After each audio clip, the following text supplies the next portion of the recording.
Bienvenidos a IFA Stories, donde la sabiduría ancestral se encuentra con la narración moderna. Adéntrate en la sagrada tradición de Ifá, arraigada en la tierra Yorubá y moldeada a través de siglos de interacción con culturas vecinas de África Occidental y preservada en la tradición Lukumi de la diáspora.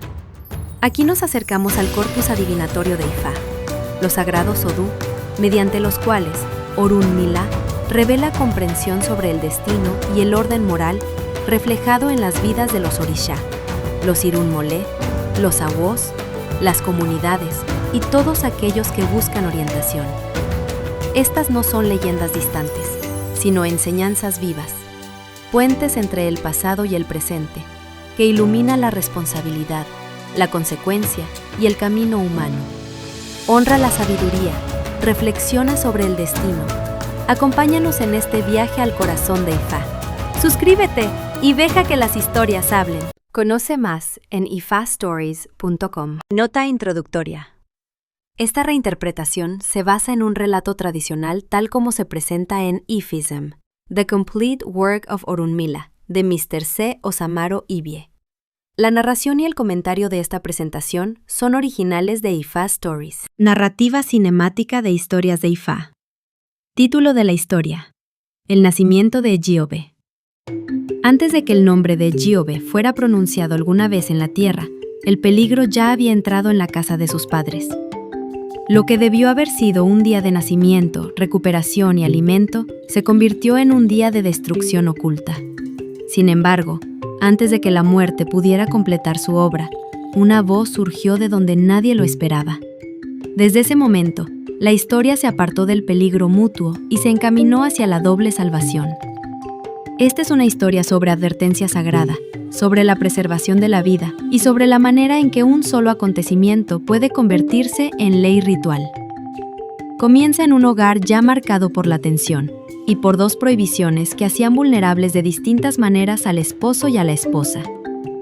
Lo que sigue no es simplemente una disputa doméstica, es la revelación de un niño cuyo propósito ya estaba activo desde el nacimiento. No vino solamente para nacer en esa casa, vino para impedir la destrucción dentro de ella. Por eso, la historia no termina únicamente con la supervivencia. Continúa en la memoria ritual, donde la salvación de dos vidas queda preservada en forma sagrada. Afín, la esposa de Orísanla, quedó embarazada en la tierra. Orísanla prohibía el vino de palma, mientras que Afín prohibía la sal. Sin embargo, el embarazo no eliminó la tensión entre ellos, y a medida que avanzaban los meses, Afín se volvió cada vez más pendenciera. Después de 9 meses, dio a luz a un niño varón. Poco después del parto, Orísanla vio que no había comida en la casa para la madre lactante, así que fue a la granja a traer ñames, ocra y verduras. Pero regresó más tarde de lo esperado, y eso enfureció a Afín. Ella se quejó de que la había dejado con hambre el mismo día en que dio a luz, y tomó eso como prueba de que él no la amaba. A partir de ese resentimiento, el peligro de la historia comenzó a tomar forma. En esta historia no se narra una consulta formal de adivinación. Sin embargo, la estructura sagrada ya está presente por medio de la prohibición, la consecuencia, la advertencia y la continuación ritual. La casa ya estaba gobernada por dos restricciones. El vino de palma le estaba prohibido a Orísanla y la sal le estaba prohibida a Afín. No eran detalles menores. Eran precisamente los puntos por donde podía entrar el peligro. Y de esas restricciones nacería después una instrucción: cuando Ejíobe sale durante la ceremonia de iniciación en Ugbodu, los materiales sacrificiales deben presentarse por duplicado, y la sal y el vino de palma deben añadirse a los materiales de iniciación en conmemoración de lo que sucedió el día en que nació.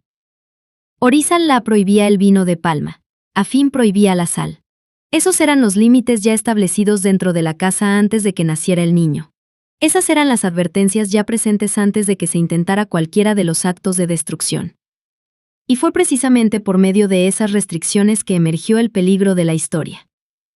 Afín resolvió terminar el matrimonio acabando con la vida de Orísanla. Sabiendo que el vino de palma le estaba prohibido y que beberlo podía costarle la vida, vertió vino de palma en su vasija de agua para beber. Luego dejó al niño recién nacido sobre la cama y salió a visitar a sus vecinas.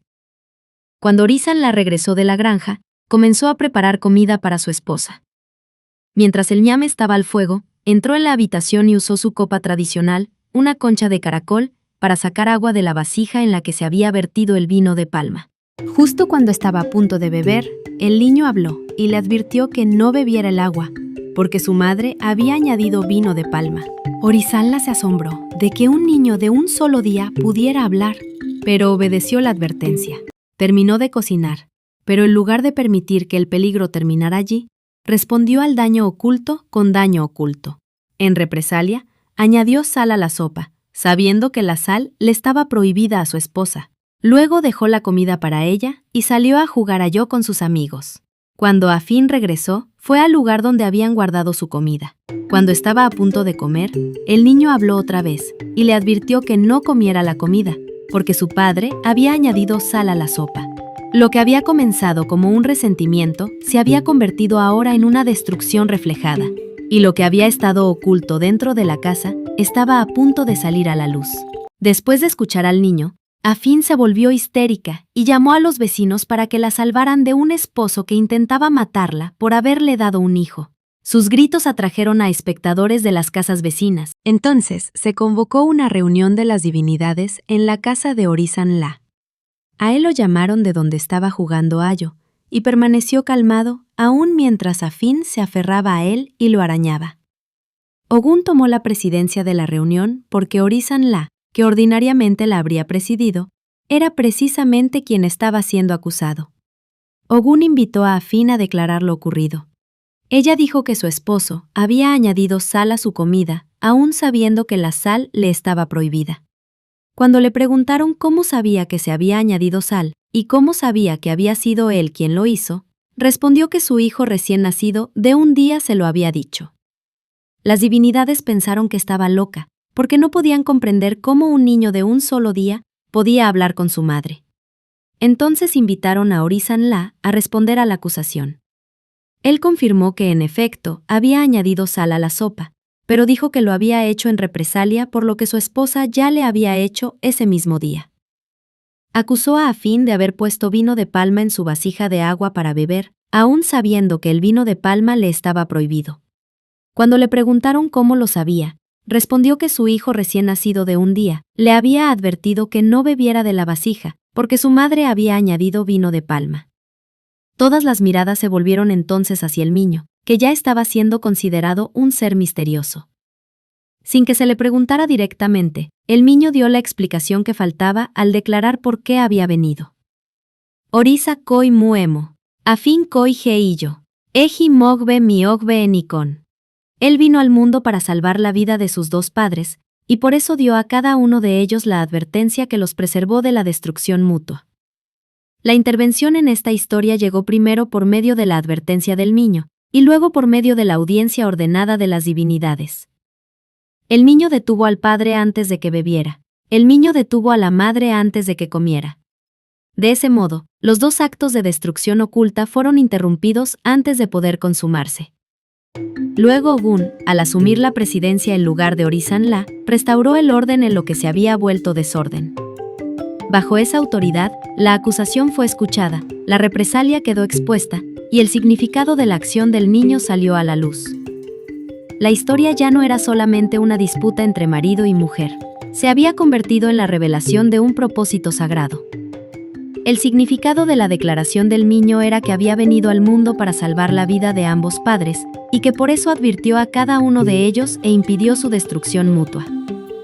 7 días después, cuando el niño iba a ser nombrado, sus padres lo llamaron Ejiogbe, es decir, doble salvación. Ese nombre no estaba separado de la historia, surgió directamente de lo que había ocurrido. 2 vidas habían sido preservadas, 2 actos de destrucción habían sido interrumpidos, y la primera obra del niño en la tierra ya había revelado su naturaleza. Debido a que esta fue la primera obra terrenal de Ejiogbe, cuando Ejiogbe sale durante la ceremonia de iniciación en Ugbodu, todos los materiales sacrificiales deben presentarse por duplicado.